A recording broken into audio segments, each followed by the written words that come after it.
Hi, this is Matt Donegan at Business Spotlight. I'm here with Bimal. Bimal, tell me about you. Tell me about your business, please. So I run a consultancy. It's a technology consultancy called Elemental Concept.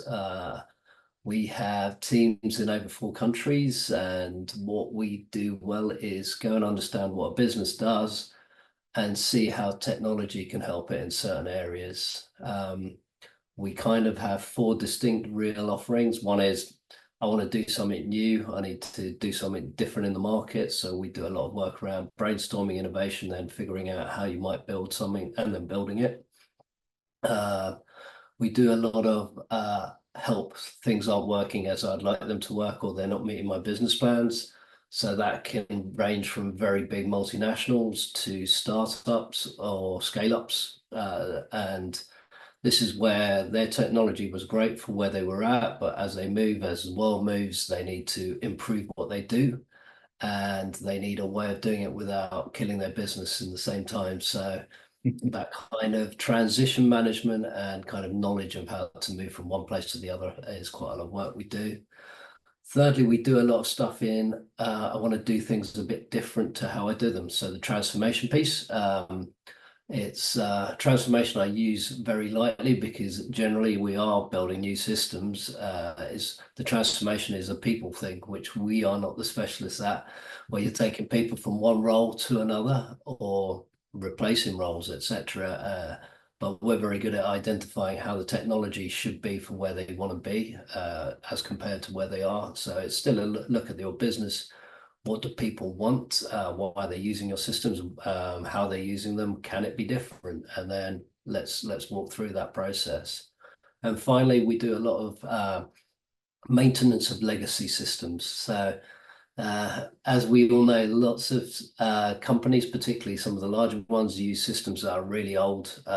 Banking, insurance, to name but a few, have some very large legacy systems. As time goes on, developers don't want to learn old technologies, and the people who built that original technology are maybe no longer there. So we end up taking on a lot of legacy systems, helping keep the lights on and keeping them up to date with where the market is, getting rid of zero-day vulnerabilities, etc., so that they are a bit more cyber secure. We also do have a cyber practice.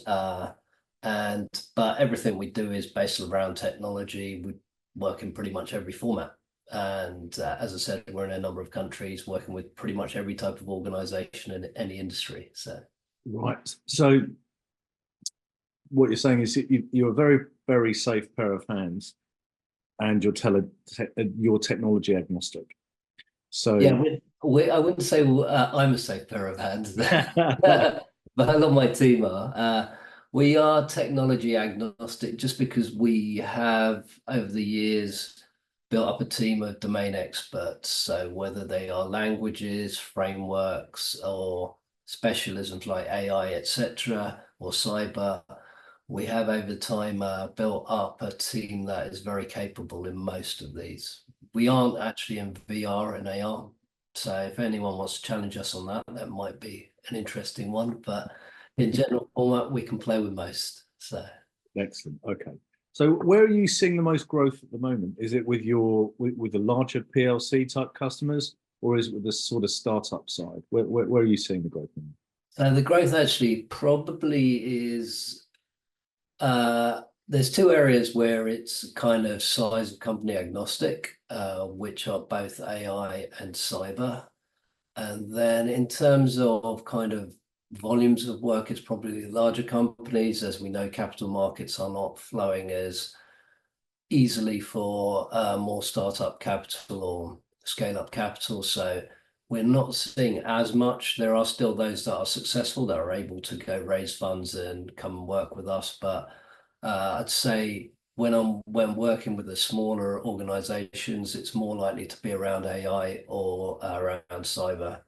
And that's the case with the bigger organizations, because AI is a buzzword. ChatGPT came out, and everyone realized that this stuff exists. And cyber, I think more and more people are just realizing it's not just a cost, it's actually, I need to do something about stuff, otherwise my business could get ruined. So I mean, lots of businesses won't recover from a cyber attack, either reputationally or financially. yeah. So in that part of the business, again, is that the smaller companies, or is that the high end level, the PLCs? So the PLCs in general format will have their own cyber teams. They'll have a whole load of capability, but there are certain areas where they may not have the specialism we have, which may be some people call it red teaming, but it's kind of proper ethical hacking. So it's where we can help them is actually get someone who is a hacker, being able to go and test their defenses properly and see where their vulnerabilities are. Mm. In terms of the smaller companies, yeah, most of it is actually more housekeeping and education. Yeah. So 80% of our protection is just, can we get the basics right, the hygiene factors? Yeah. Don't need any products, don't really need any tools. You just need to do something that's common sense. So do a lot of that and help educate their most vulnerable part, which is their people. So some cyber training, awareness training, what's phishing, all of that stuff. Yeah. Yeah, they're the big companies should be doing all of that in any case. It's just, do they want to test their stuff? Yeah. So I think there's a case sometimes, and I've come across this before, and I believe that you're a supporter of this, which is sometimes technology isn't solution. Sometimes it's just working practice as a bit of education, and that's going to provide the defense or best practice. Do you often come across the situation where you're asked to do something and you think actually technology is not the solution here? Quite often, actually. So everyone gets a bit obsessed with the nice and shiny rather than something new doesn't solve the problem sometimes. Yeah, as you say, there's been a number of cases where we've been invited to tenders for some very large contracts where we've looked at this and said, not completely sure this makes business sense. So we don't even reply to the tender in the format that they ask. We just suggest they do a business modeling workshop with us. Let's actually go and examine whether there's a better solution than building a £2 million system. And we end up suggesting that maybe you hire 2 people. That will save you a lot of money. And in 5 years' time, maybe you should build a system. Sometimes that's the case. Other times people want to implement tools, but will only use 10% of their capability. And so then they may as well build something bespoke that just does what they want. So it's kind of, you have to understand how the business is, what its budget is, what its risk factors are, and where it's going to go, and then kind of model that solution around it. But sometimes, as you said, it's just practice and process. Yeah. How are we running ourselves efficiently? And are you finding that companies are jumping on the AI bandwagon a little bit too quickly, or they don't quite understand the either the technical aspects or actually putting into practice? Because everyone wants to use AI now, but I don't think they quite know how to, do they? Yeah, oh yeah. I mean, when ChatGPT came out, it was like this light bulb moment for everyone. And now they suddenly wanted to use large language models in their business, which yeah, they offer some really good facets such as search and conversation. But we had to advise pretty much all of our customers that you can't really use them at the moment. And it was more an education piece about what are the dangers.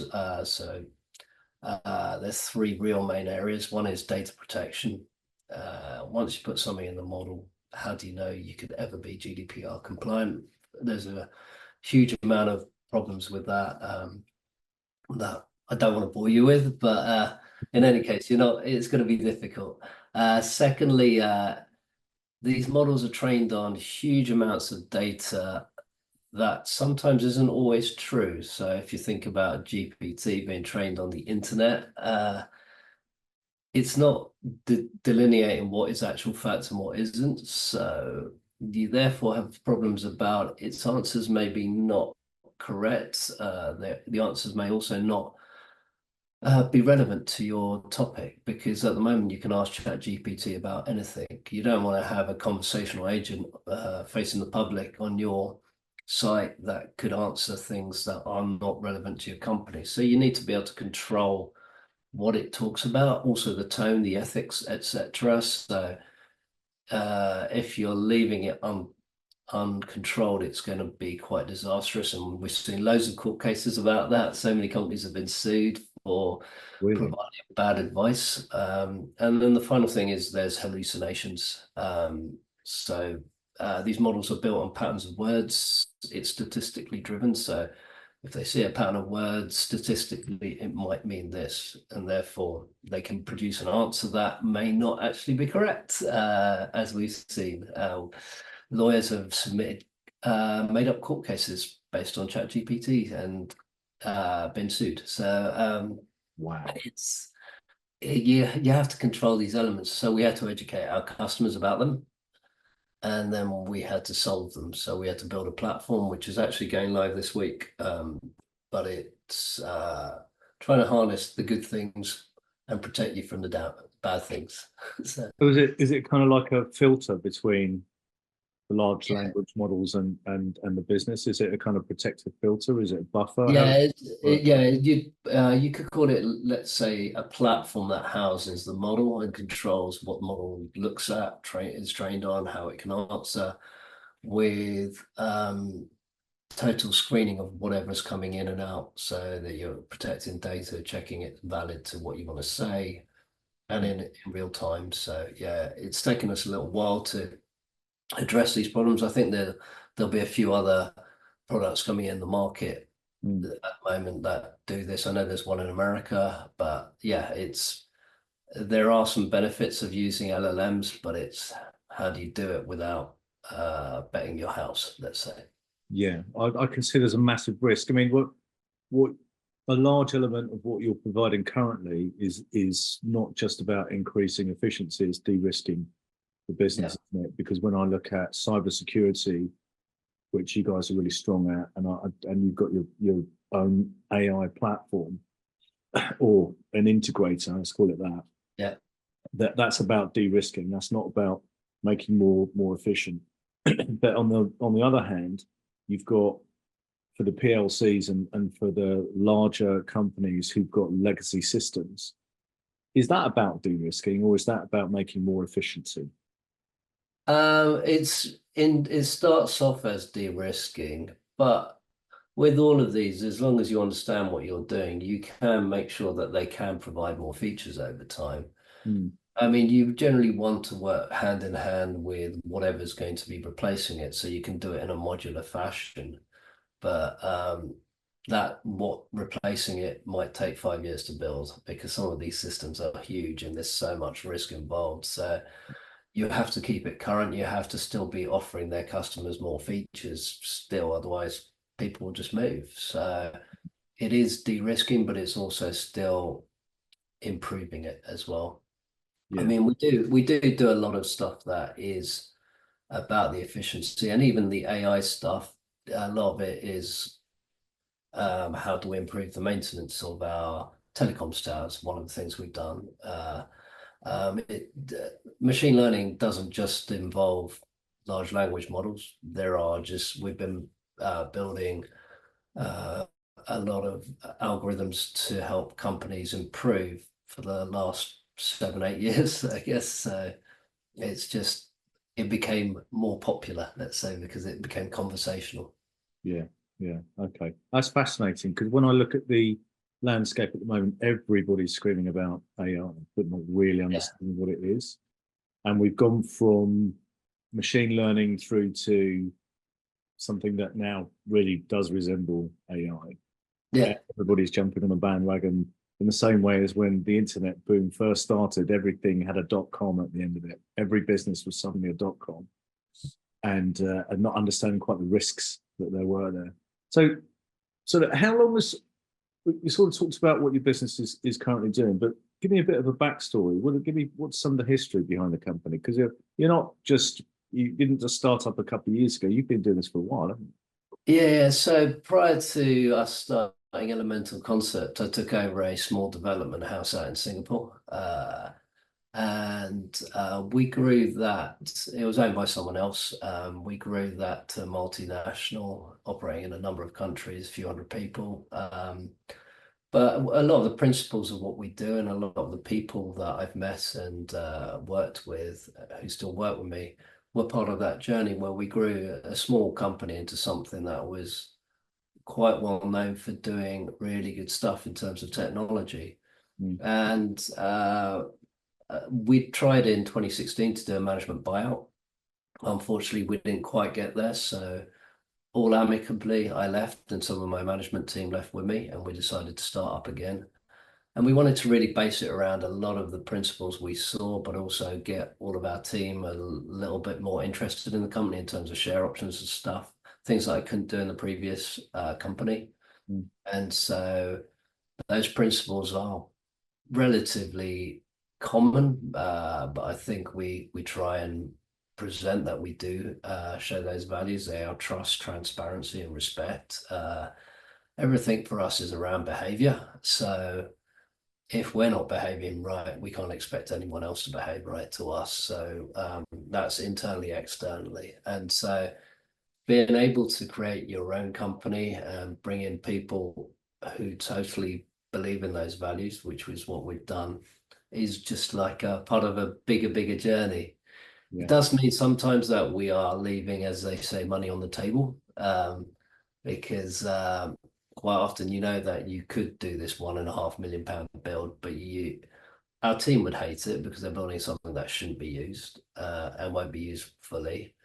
We would hate it because we're not doing the right thing. So we do leave money on the table, but as a result, I think we're really lucky. Our team are very loyal, our customers are very loyal, and it's probably a longer term bet, I'd say. But Can I just challenge you on that?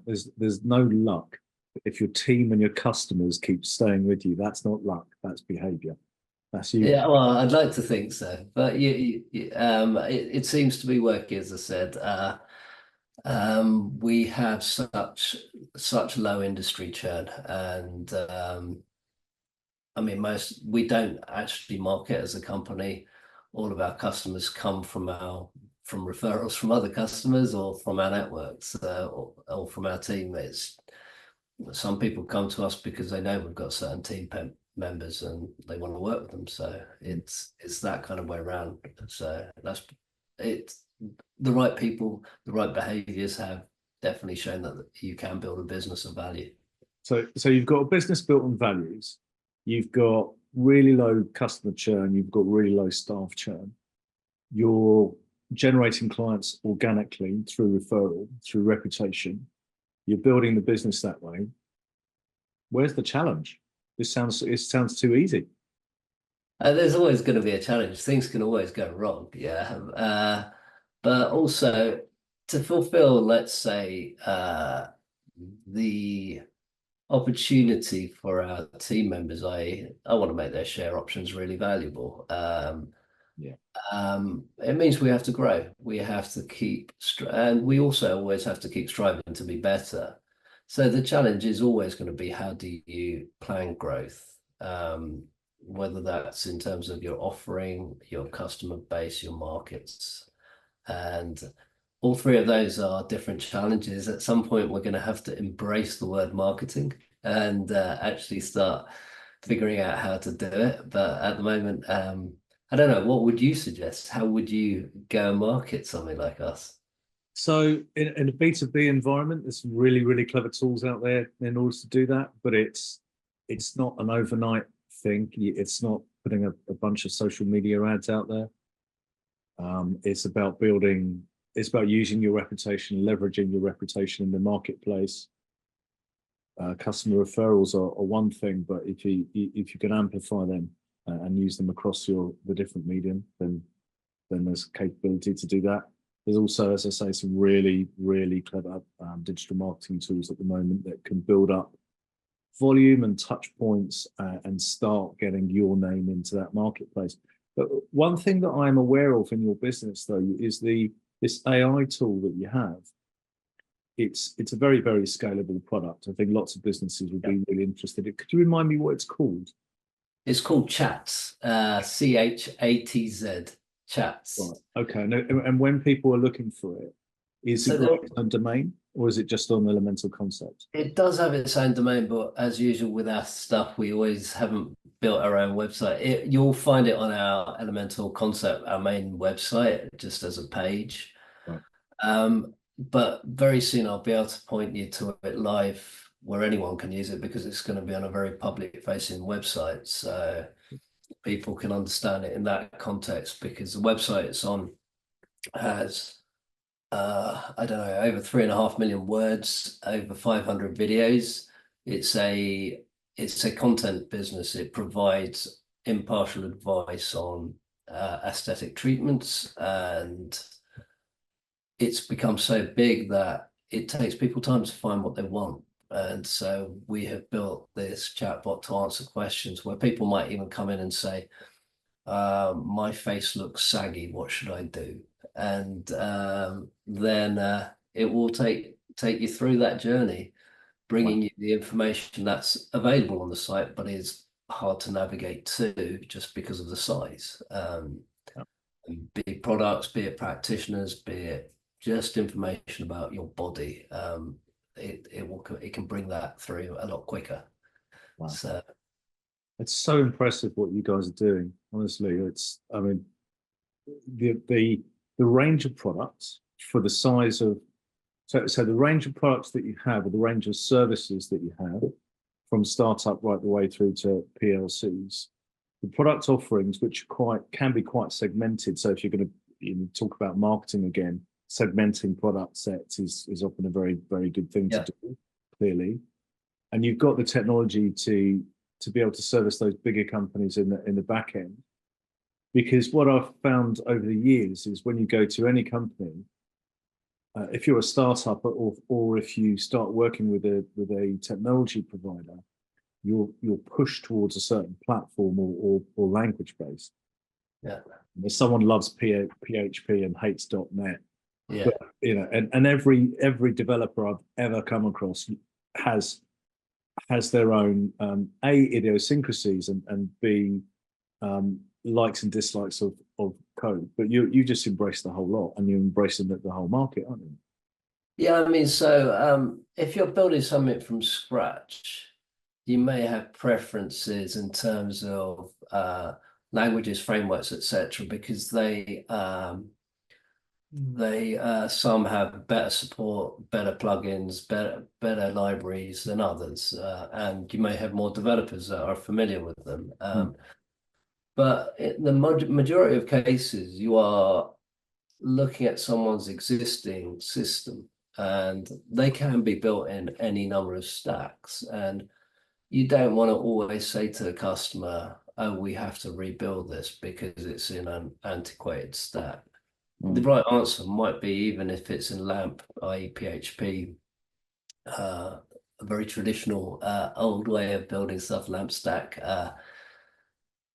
It doesn't mean that it can't stay that way. You get these fads in development that everything needs to be a microservice, and microservices have their place, but sometimes a progressive monolith, which is the old way of building it, is fine. Yeah, just really depends on what you want. But if we're looking at someone's system, we want to give them the most value for what they're going to spend. And so if it's possible to take what they have and take it to where it needs to be, that's definitely the better answer if it's cheaper and it's still supportable and will meet their future business plans. Yeah. So yeah, that's probably the main reason why we have solution architects across every single main language and a number of them, because we've had to take on someone else's projects but yeah, I mean, if we were starting from fresh, they'd probably, depending on who the solution architect is, we'll definitely want to do it in their flavor, as long as we've got the resources to do it. Yeah. So tell me, what's next then? Where's the business going to go now? So this year was going to be all about organic growth. So in the last year, we've been improving a lot of our processes, like our internal IP. How do we do things better, etc. And as I said, the customer onboarding has been good. So it was all about organic growth, but we got dragged into a couple of new areas this year. So first being cyber. This was more a request from a number of our customers. They used to come to us for advice, and we do have a few cyber team members, but we would never badge ourselves as a consultancy that can help. So we would recommend other companies. The problem they had was that they were sometimes encouraged to buy products that they couldn't see the value of, or sometimes they're given advice, but it wasn't so focused on their business. So they weren't sure what's the priorities, what was the most important, what really is relevant to their business. So we were encouraged to go into that, and it's a natural fit to what we do. A lot of all your weaknesses are all around software, which we deal with, or the infrastructure, which we deal with. So in terms of that, and then the AI one, everyone wanted to use it. They wanted us to solve it. So two of the team just said, let's have a go and see if we can build a platform that does this. And they did. So those two were nice, pleasant surprises. So we will see where they go. We probably, as you say, there is an opportunity, particularly with both of those, because they are nice and niche, to have a dabble in marketing. I think we will do that this year. There are other areas that I think we will move into that are naturally aligned and where we get asked for advice. Data compliance is a very good example of that. That's another area, whether it's kind of the protecting your business side again, as you were saying, the downside protection, but the fines for data breaches are only going to get worse. And again, a lot of people have focused on building products to help you rather than let's go and have a look at your practices. It might be just how you do things rather than let's go sell you a tool that'll help you manage X, Y, Z. Because that requires training, it might not be relevant. So we will probably move into that space. And then the rest is kind of how do we grow quicker in other markets? So as I said, we're in Singapore, we're in India, Thailand and Myanmar. All of those, we have sizable teams and the ability to go and acquire customers. So can we lift and shift the model that we're being very successful about here into other countries? But also, do we need to accelerate? If we do, obviously marketing is one, these new areas is one, but do we want to enter other markets, let's say Germany or Australia or the US? They all need a little bit of thought, but and possibly we need to find partners or targets in those markets.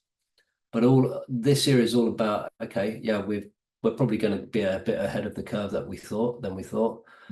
And it might even give us the encouragement to go into yet another offering if these two are taking off the way they seem to be.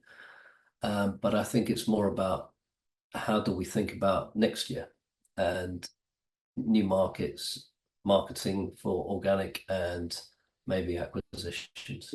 It's really interesting because CHATZ has got the potential to be a SaaS model, I would imagine. Yeah, yeah, it's kind of. I mean, so if you think about it, there is always going to be an implementation cost, and depending on what you have, it's less or more. So it's not going to ever be you can just sign up and deploy. You probably could on customer service if it's very deterministic, but you still wouldn't really have it trained for your tone and etc. More, but big for some of these, we will, and we've got a couple in the pipeline that we're starting to work on. We're having to build our own AI models to understand the kind of context of the question. As I said, my face looks saggy. If you put that into ChatGPT, I'm not sure what you're going to get out, but it's probably going to be and well, I can tell you now, your face does not look saggy, by the way.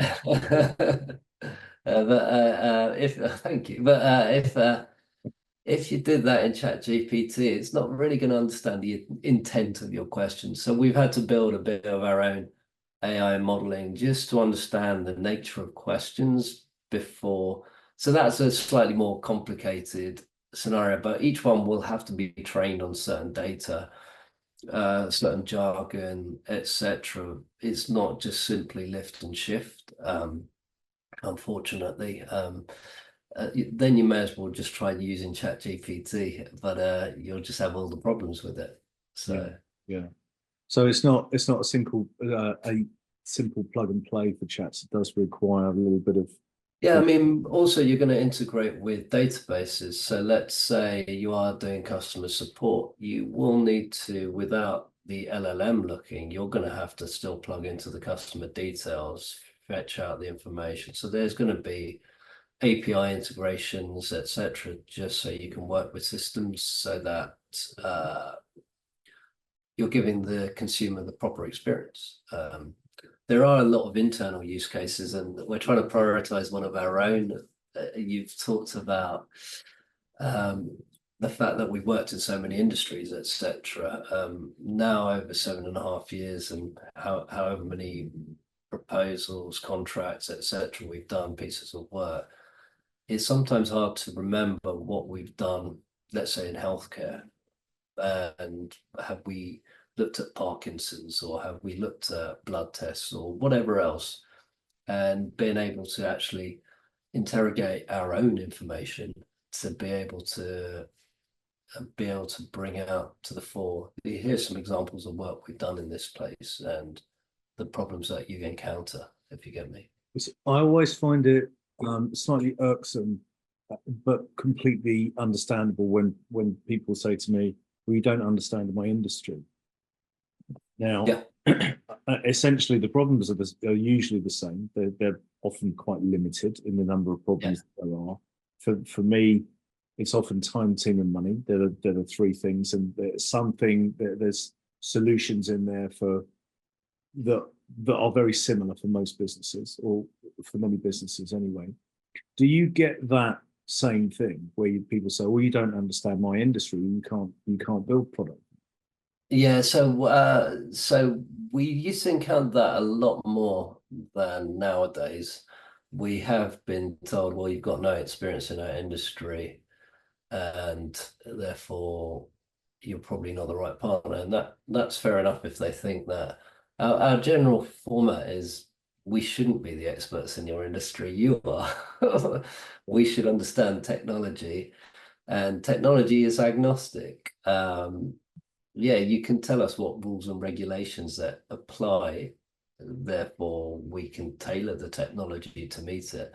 But you need to be the expert and be able to explain to us what's the problem. As you said, business is business, problems are problems. How you solve them is pretty common across everything. If you're interacting with a consumer, you're going to still have very similar log-on functions across every industry. It doesn't really matter. And the biggest things are rules and regulations.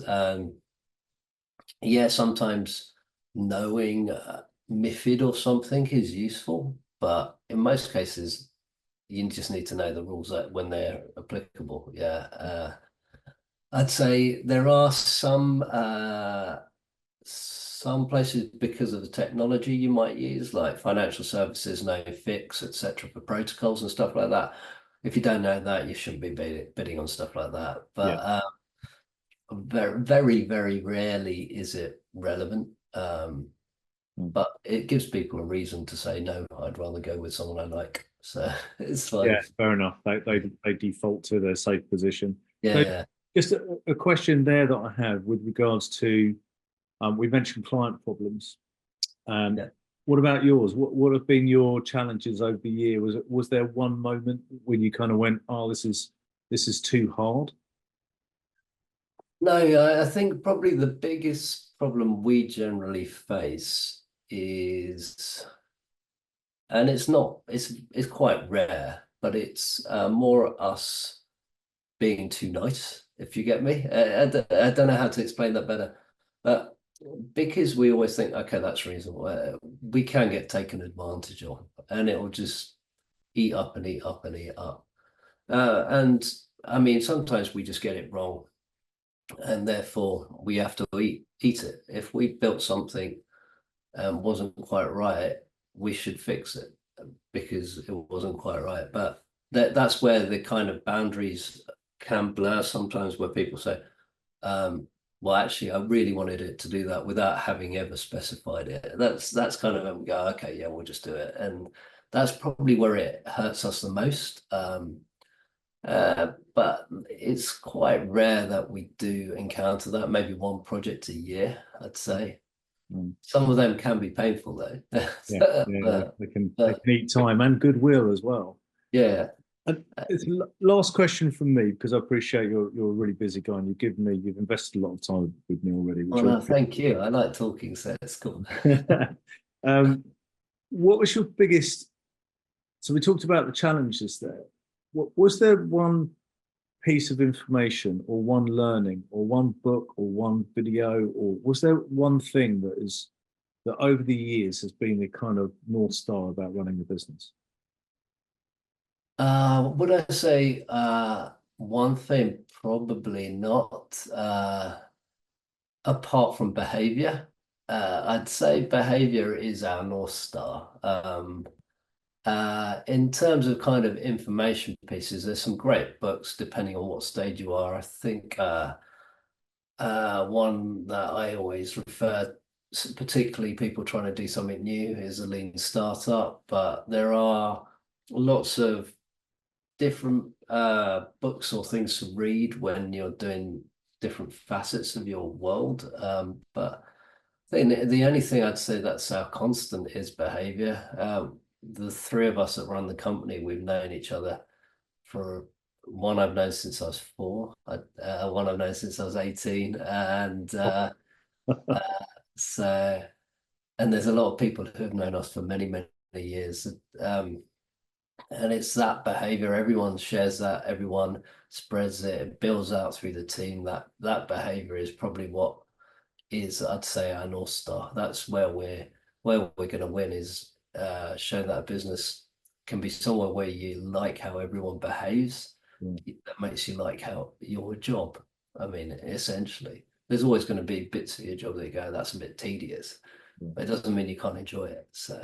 Yeah, no, I get that. I get that. So look, CHATZ is about to become a product in the marketplace. Is the cybersecurity element of the business just in the same wrapper as Elemental Concept, or is it outside? Again, yeah, it is. I mean, that one's much more. It's not as bespoke. We are a consultancy, and these are the things we can consult about. Whereas CHATS is, yeah, it's a product in its own right. We have a few other things that we do build sites on. We've got an asset fractionalization platform. We also have a secondhand school uniform offering. That will never make us any money, but we've got about 400 schools using it. It's basically a way of recycling school clothes, getting parents cheap clothes, and raising money for schools. That's fantastic. That's brilliant. I love So the way you drop that in at the end. I mean, it says a lot about what your values are, that it's not something that you shout about. That's a really great thing to do. Oh yeah, so there's a load of stuff that we do that side. Uniformed is brilliant. It's more about helping schools. As I said, we don't make any money. It's a loss for us, but 400 schools are using it. We want as many as possible to use it because it's just saving parents some money, getting schools some money, and it's helping recycle clothes. We also have a charity that we support. It's called the Gifts of Hope, where most of the team help raise money for it or spread the word for awareness or help us find projects to support. This one is all about building schools in some of the poorest parts of the world. This year we'll have built 4 classrooms in Malawi, and we're just about to start building a kindergarten in Ghana. So yeah, we do have some other and I think it's part and parcel of what the whole company is about. We're not just about let's build a project for the sake of building a project. It's does it do something good sometimes? So. It's quite inspiring, I have to say. We're speaking to you, finding out about the diversity of what the business offers. I mean, just on one level, from a business level, to hear about what you're providing from startup to PLCs, the range of products that you're kind of accidentally falling into in some ways, just because your clients trust you and you've got the expertise. And then I'm hearing that you've got the AI CHATZ product, you've got the cybersecurity offering, which is addressing specific pain points in the industry. And then you drop in at the end about the charity work that you're doing. Now, I've got one last question before I go. Is how many hours of the day are there? Because you seem to be able to have more than 24. Well, no, that is a collective. We have such a brilliant team. So everyone works the hours that are needed, but always is respected for doing so, and therefore everyone should and is encouraged to take time off as well. So it's more there's so much trust around the organization and collective responsibilities. So people stand up, let's say. Bimal, it's truly inspirational. Look, thank you so much for your time today. No worries. Really enjoyed Fantastic it. company, really growing. What I like about it is you're growing by accident. Well, I wouldn't go that far, but Well, it's you kind of not like a are. You're big just doing it strategic because you're plan. good, right? You're Yeah. just doing it because you're good. So, and look, let's keep in contact. I really want to hear about what CHATZ is doing. I'm fascinated by the cybersecurity element of the business, because we're also coming into a time when that's getting really very sophisticated. So the human hacking part of it, as well as their technology hacking part of it. And I'm just fascinated to see how some of the bigger companies are transitioning as well. So because they'll embrace AI and they'll be sitting on old systems, and you kind of wonder how it's going to fit together. And no doubt you're going to tell us later on. So I would really like to do a follow-up to this. I'd love to. Going Yeah, into the cybersecurity side and some of the AI elements in particular. So thank you so much for your time today, Bimal. Absolutely fascinating. Joy to speak to, and let's catch up soon. Thank you. Yeah. Cheers. Thanks.